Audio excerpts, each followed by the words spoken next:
딥시크라는 생성형 AI 모델을 발표하면서 인공지능 AI 시장에 파란을 일으키고 있습니다.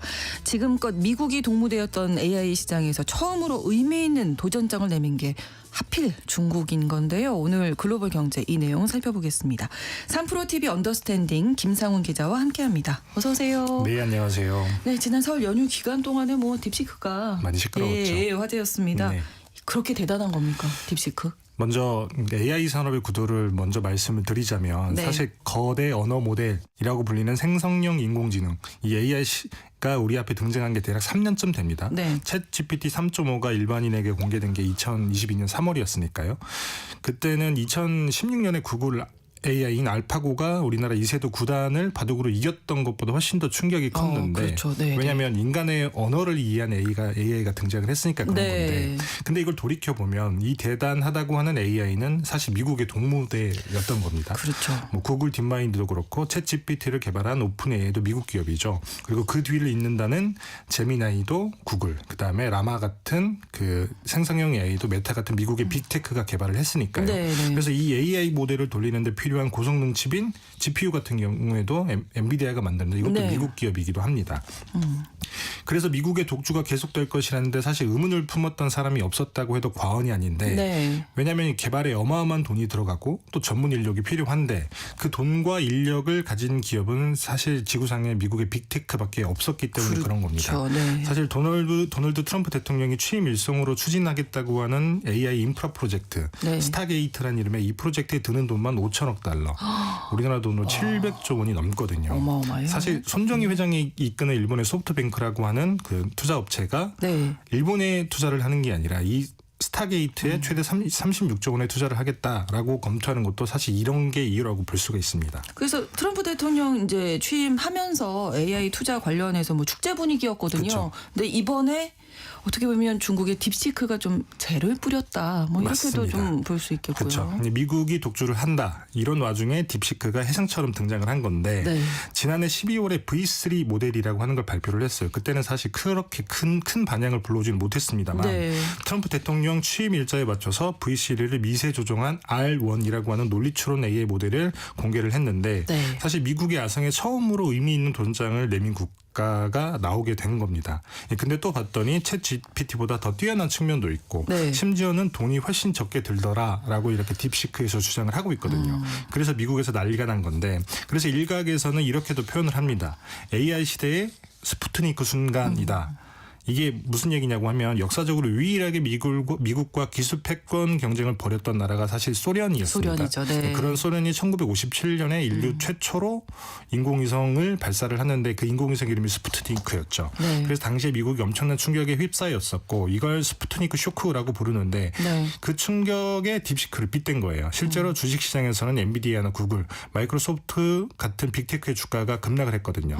이걸 두고 딥시크 쇼크라고 실제로 부르고 있습니다. 그러니까 엔비디아는 계속 오를 것이다 생각을 했는데 설 연휴 동안에 엔비디아 주가가 급락했다. 이거 무슨 얘기냐 보니까 딥시크가 있었어요. 그래서 딥시크 쇼크인데 딥시크 챗 GPT보다 정말로 실제로 성능이 뛰어난 건 맞나요? 사실 이게 명확하진 않아요. 다만 딥시크가 공개한 기술 분석 보고서를 보면 뭐 선별된 500개의 수학 문제로 AI의 성능을 평가하는 시험이 있는데 거기서 오픈 AI의 최신 모델인 GPT-4.5보다 경쟁자인 딥시크의 R1이 더 높은 정답률을 기록을 했다.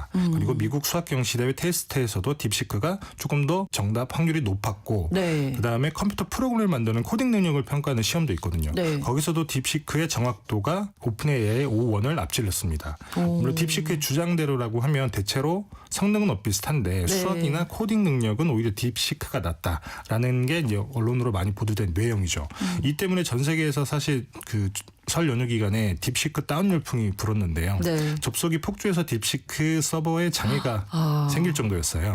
미국 애플 앱스토어에서는 무료 앱 다운로드 순위에서 챗GPT를 밀어내고 1위를 기록하기도 했고 다운로드가 급증하다 보니까 유럽에서는 이탈리아처럼 다운로드를 차단하는 나라가 나오기도 했습니다. 그렇군요. 기능이 비슷비슷하다는데 왜 그런 건가요? 이게 이유가 있는데 사실 챗 GPT의 경우에는 무료로 우리가 무료 버전을 사용할 수도 있습니다만 지난해 9월에 발표한 최신 버전인 GPT-4 GPT-4o 그걸 기반으로 한 논리 추론 모델이라고 하는 O1은 아주 제한적으로만 쓸 수가 있어요. 네. 예를 들면 이런 식인 건데 음성 채팅은 되지만 네. 사용자 맞춤형인 고급 음성 채팅은 월 5분만 사용할 수 있기도 하고 그다음에 이미지 생성 이런 것들은 횟수가 제한이 돼 있습니다. 네. 여기에 $22의 요금을 더 내야 예. 플러스라고 하는 유료 버전을 사용할 수가 있는데 예. 그러면 고급 음성 채팅이나 이미지 생성의 한도가 증가를 하는 방식인 거예요. 그러니까 사용하다 보면은 이 돈을 낼 수밖에 그쵸. 없는 거죠. 더 쓰고 예, 싶은데 예. 그러면 돈을 더 내야 된다는 거죠.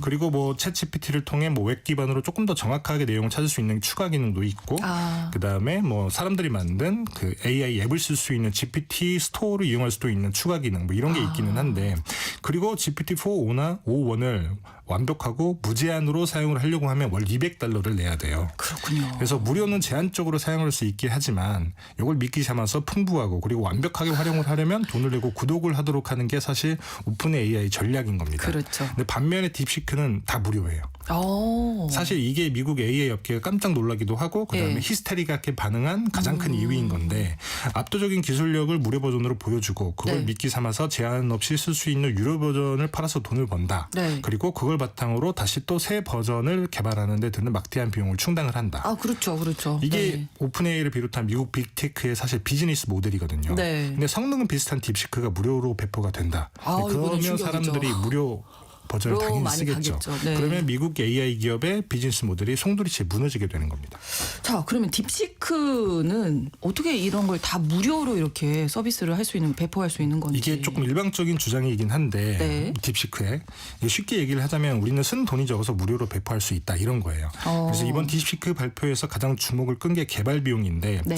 딥시크가 내놓은 기술 분석 보고서를 보면 지난해 12월에 발표한 딥시크 V3 모델의 개발 비용은 $557만 6천. 우리나라 돈으로는 80억 원 정도밖에 안 됩니다. 네. 2023년에 오픈 AI가 내놓은 GPT-4를 개발하는 데 쓴 돈이 $1억 우리나라 돈 1.5조 정도가 되는 건데 네. 거기에 5.5%밖에 안 된다는 거예요. 뭐 이게 어떻게 가능했냐. 그러니까요. 사실 이게 조금 어려운 내용이긴 하지만 물리적으로는 쉽지는 않아요. 네. AI가 인간의 언어를 이해하고 또 인간이 이해할 수 있는 언어로 표현을 하려면 머신 러닝이라고 해서 쉽게 우리가 학습이라고 하는 과정을 거쳐야 되거든요. 네. 일단은 먼저 엄청나게 반대한 양의 데이터를 때려 넣고 근데 네. 기계가 이 데이터를 이해를 못 하잖아요. 그렇죠. 그래서 기계가 논리적으로 추론할 수 있도록 알고리즘을 짜줘야 됩니다. 네. 그래서 이 알고리즘을 수행하는데 그 수천억 개의 파라미터라고 하는 게 필요해요. 인간으로 치면 신경망이라고 하는 건데 그래서 이 AI가 1초에 한 조 단위 연산이 가능한 게 이 파라미터 때문입니다. 네. 그래서 이 파라미터 때문에 엄청난 규모의 연산을 해야 되는데 이때 필요한 하드웨어가 H100 같은 엔비디아가 만들어내는 고성능 반도체거든요. 네. GPU라고 많이 부르잖아요. 네, 네. 그래서 일반적으로는 이 학습에 쓰이는 GPU가 1만 6천 개 정도가 되는데 예. 근데 이 H100 칩이 굉장히 비쌉니다. 그래서 돈이 많이 든다고 하는 건데 그렇군요. 근데 딥시크 같은 경우는 V3 모델에 단 2,000개 정도의 GPU만 써서 학습을 끝냈다라고 주장을 하고 있어요. 불과 8분의 1 정도의 GPU를 썼다는 거죠. 심지어는 숫자도 적은데 훨씬 저성능 네. 그리고 훨씬 싸겠죠. 네. H800이라고 하는 칩이 있는데 이걸 써서 우리가 개발을 했다라고 주장을 하고 있는 겁니다. 그래서 엔비디아 주가가 폭락을 했던 것도 이런 이유 때문인 거예요. 아니 우리가 고사양 칩만 써서 AI를 개발하는 줄 아는데 네, 네, 네. 저사양 칩으로도 AI 개발이 가능하다라고 이제 뭐 어떻게 보면 주장을 하고 있는 딥시크에서는 맞습니다. 이게 가능한 건지 어떻게 가능한 건지 이 부분이 또 궁금해요. 그쵸. 사실 이게 뭐 핵심이기도 하고 근데 네. 이게 또 미스테리이기도 해요. 네. 사실 생성형 A라고 하는 게 말씀처럼 수천억 개의 파라미터가 필요하다고 말씀을 드렸잖아요. 네, 네. 아무리 혁신적인 알고리즘을 짠다고 하더라도 네. 이 파라미터의 수를 크게 줄이는 게 굉장히 어렵다고 하는 게 전문가들의 분석이고요. 그래서 실제로 파라미터를 많이 줄이지 못한다고 하면 그만큼의 엄청난 규모의 연산이 필요한 거고 그러면 당연히 고성능 GPU가 필요하고 또 많이 필요하겠죠. 근데 딥시크의 주장은 적게 쓰고 저사양의 GPU를 썼다고 하니 믿기가 쉽지 않은 겁니다. 이게 논리적으로는 현재 기술 수준으로는 말이 안 된다. 맞습니다. 대다수 전문가들이 하는 얘기인 거죠. 그래서 아무리 못해도 더더군다나 이 학습하는 과정에서 굉장히 많은 그 전기가 필요하거든요. 그렇죠. 이 전기요금도 어마어마하게 들어갔는데 예. 이것만 해도 80억은 가뿐히 넘을 것 같은데 뭐 그런 비용은 어떻게 되는 건지 사실 예. 개발 비용의 세부 명세서를 딥시크가 따로 공개하지는 않아서 추측만 많이 난무를 하고 있는데 전체적으로 80억 정도 들었습니다만 발표를 했군요. 그렇죠. 네. 그래서 다만 전문가들의 공통된 답변은 이런 겁니다. 지금까지 나와 있는 알고리즘이나 학습 방법이 활용됐다고 하면 그러면 물리적으로 80억 원으로 이 생성형 AI를 개발하는 건 불가능하다. 그래서 뭐 예를 들면 미국 반도체 컨설팅 업체인 세미애널리시스 같은 곳들은 반도체를 사는 데만 한 5억 달러, 우리 돈으로 7,300억 원을 썼을 것이다라고 하는 추정을 내놓기도 했습니다. 그렇군요. 그럼 값싼 GPU 사용했다. 이게 거짓말이다 이런 사실 뜻인가요? 거짓말이라고 단정을 할 수 없기는 예, 합니다만 사실 그건 믿을 수 없는 것도 불가능하다. 사실이기도 하고 사실 값싼 GPU가 아니고 비싼 고성능 GPU를 썼다고 해도 중국 입장에서는 그걸 썼다고 말할 수 없는 사정이 있기도 해요. 이미 미국이 반도체 수출 통제를 통해서 AI에 쓰이는 엔비디아의 H100 같은 고성능 칩은 중국이 살 수 없도록 막고 있기도 하죠. 그렇죠. 근데 고성능 칩을 썼다고 하면 대놓고 수출 통제를 우회해서 칩을 샀다고 광고하게 되는 어떻게 거니까. 났냐 뭐 이렇게 따져들면 그렇죠. 할 말이 없는 그러면 거죠. 미국 입장에서는 더 타이트하게 수출 통제를 하는 빌미를 주게 되는 셈이니까 이제 뭐 사실대로 말할 수 없는 부분도 있다는 거죠. 네. 그래서 일각에서는 이미 중국 정부 차원에서 H100 같은 고성능 반도체를 최소한 1만 개를 확보를 했다라고 하는 분석도 나옵니다.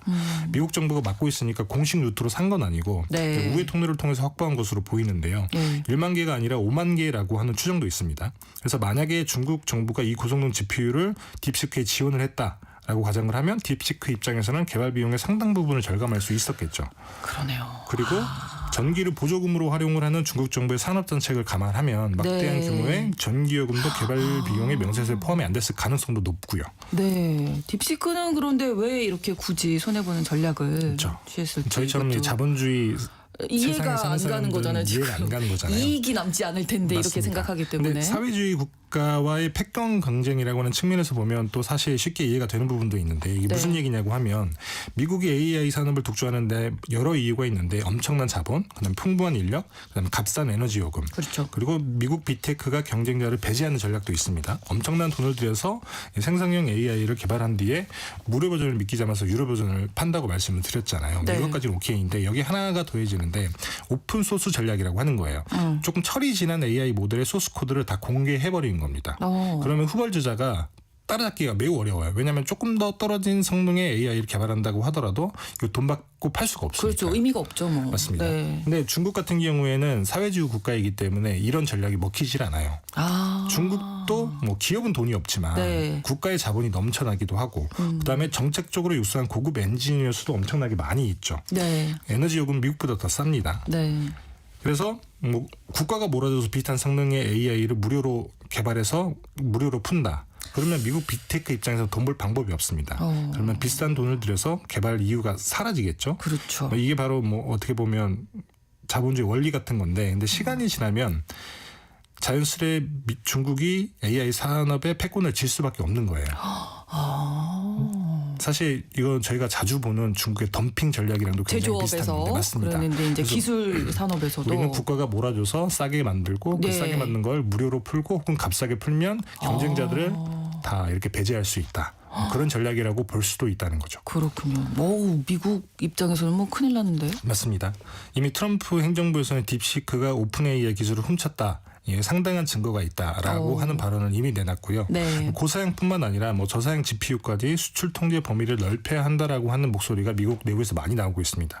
그리고 실제로 트럼프 대통령과 엔비디아의 CEO인 젠슨 왕이 최근에 비공개 회동을 하기도 했고요. 네. 딥시크가 정말 극강의 가성비, 그다음에 미국의 AI에 맞설 만큼 성능 좋은 AI냐 아니냐. 아직까지 알 수 없긴 합니다만 사실 이것도 중요하긴 하지만 그것보다 훨씬 더 중요한 게 사실 AI 쪽에서는 지금까지 중국이 몸을 낮추고 있었다라고 볼 수 있거든요. 근데 지금은 작정하고 미국의 싸움을 건 형국이라고 볼 수 있는 거잖아요. 이걸 어떻게 해석하느냐의 문제가 남아 있다는 겁니다. 그러네요. 중국이 압박을 견디다 못해서 속된 말로 지렁이를 밟으면 꿈틀한다. 이런 것처럼 마지막 저항을 하는 건지 아니면 믿는 구석이 있는 건지 둘 중에 하나이지 않겠습니까? 사실 우리 입장에서는 전자면 다행이긴 하지만 후자이면 큰일인 게 싸움의 결과에 따라 사실 누가 이길지는 알 수는 없습니다. 만약에 행여라도 중국이 이긴다라고 네. 하면 인류의 미래라고 할 수 있는 AI 산업을 중국이 손에 쥐게 될 수도 있다는 겁니다.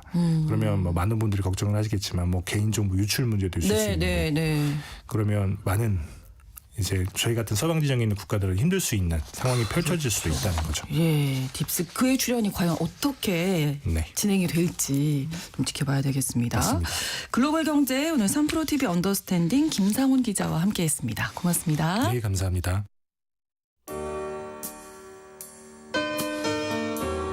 조지 마이클의 노래 키싱 어 풀 전해드리면서 KBS 1라디오 신성원의 오늘 세계는 마칩니다. 내일 다시 뵙겠습니다. 고맙습니다. When I could have been your star.